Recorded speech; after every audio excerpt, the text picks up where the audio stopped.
का दीप जलाने से मतलब केवल किताबें पढ़ने से नहीं होता है, क्योंकि आज सभी लोग पढ़े लिखे हैं। और कहना है क्या, तन और मन की गुलामी छोड़ो, ज्ञान का दीप जलाओ। तन और मन की गुलामी छोड़ो, ज्ञान का दीप जलाओ। आधी रोटी खाओ लेकिन बच्चों को पढ़ाओ। खुद का मान बढ़ाओ, जग में सम्मान पाओ।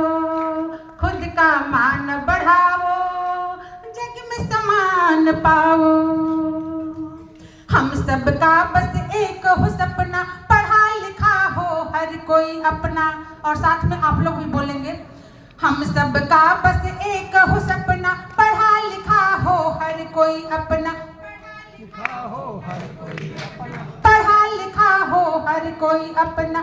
ज्ञान की शक्ति दिखला देंगे, दुनिया को हम बतला देंगे। ज्ञान की शक्ति दिखला देंगे, दुनिया को हम बतला देंगे। मिलकर कदम बढ़ाओ, आधी रोटी खाओ लेकिन बच्चों को पढ़ाओ। खुद का मान बढ़ाओ, जग में सम्मान पाओ। खुद का मान बढ़ाओ, जग में सम्मान पाओ। और प्यारे प्यारे बच्चों से कहना चाहूंगी, पढ़ो रे मुन्ना पढ़ो रे मुनिया, चांद पे पहुंच गई अब दुनिया। चांद पे पहुंच गई अब दुनिया। और हम अभी तक गोबर में ढूंढने में लगे हुए हैं।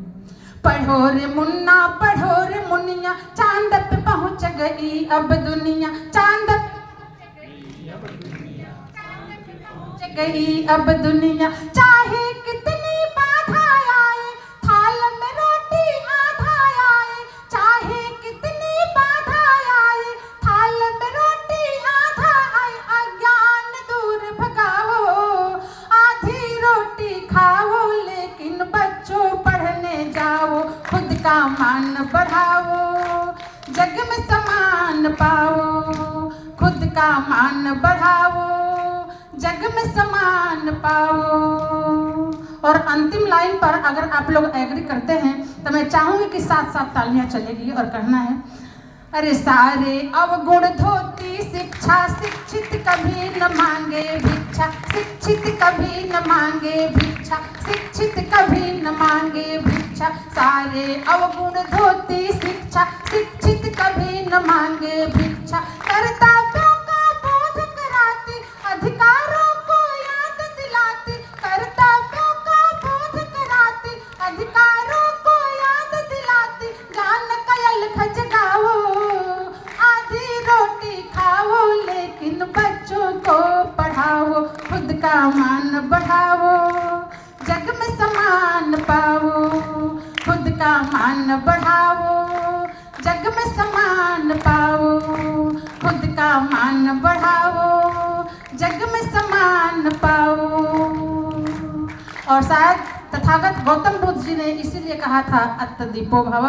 और थोड़ी सी बता दूं कि इस गीत की रचना मैंने दिल्ली एयरपोर्ट पर जब बिटिया हमारी लंदन को जा रही थी, और बहुत सारे साथियों ने बोला कि आप इकलौती बेटी को लंदन भेज रही हैं, आप अकेले यहाँ कैसे रहेंगी। तो मैंने कहा कि नहीं, मैं इसको रोक नहीं सकती, क्योंकि हम अकेले ही आए हैं और अकेले ही जाना है। अगर परिवार साथ है तो हमारा सौभाग्य है। चाहे कहीं भी रहे, चाहे हम रहे लंदन रहे, चाहे दिल्ली रहे, चाहे मुंबई रहे, घर से तो दूर ही जाना है। और बुद्ध जी ने कहा था कि आप माइग्रेट करो, घर के मुर्गी दाल बराबर, इसीलिए कही गई है। और तभी ये गीत मेरे मन में आया। और इस गीत को हम लोगों ने दिल्ली एयरपोर्ट पर लिखा था। तो इस गीत को आप लोग सुनिए और गुनिएगा जरूर। मैं बस यही कहूँगी कि सादर नमो बुधाय। धन्यवाद।